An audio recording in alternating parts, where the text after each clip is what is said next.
വയനാട് ഉരുൾപൊട്ടൽ അതിതീവ്ര ദുരന്തമായി കേന്ദ്ര മന്ത്രിസഭാ യോഗം പ്രഖ്യാപിച്ചു. കേരളം ഉന്നയിച്ച ആവശ്യത്തിന് കേന്ദ്ര മന്ത്രിസഭ അംഗീകാരം നൽകുകയായിരുന്നു. അതിതീവ്ര ദുരന്തത്തിന്റെ പട്ടികയിൽ വയനാടിനെ ഉൾപ്പെടുത്തിയത് ഔദ്യോഗികമായി കത്ത് നൽകി കേരളത്തെ അറിയിക്കുകയായിരുന്നു.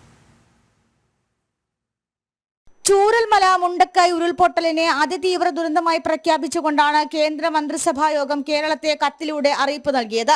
കേരളം ഉന്നയിച്ച ആവശ്യങ്ങൾക്ക് കേന്ദ്ര മന്ത്രിസഭാ യോഗം അംഗീകാരം നൽകുകയായിരുന്നു. 2024-25 സാമ്പത്തിക വർഷത്തേക്കുള്ള സംസ്ഥാന ദുരന്ത നിവാരണ ഫണ്ട് ഇതിനോടകം തന്നെ കേന്ദ്രം കേരളത്തിന് കൈമാറിയിട്ടുണ്ട്. ഇതിനു പുറമെ അതിതീവ്ര ദുരന്തമായി പ്രഖ്യാപിച്ചതിലൂടെ കൂടുതൽ ധനസഹായവും പ്രതീക്ഷിക്കാനാകും.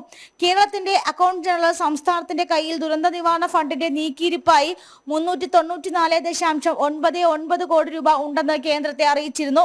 16ാം ധനകാര്യ കമ്മീഷൻ ശുപാർശയിൽ ദുരന്ത നിവാരണത്തിനാണ് ഏറ്റവും കൂടുതൽ തുക സംസ്ഥാന സർക്കാർ കേന്ദ്രത്തിനോട് ആവശ്യപ്പെട്ടിട്ടുള്ളത്.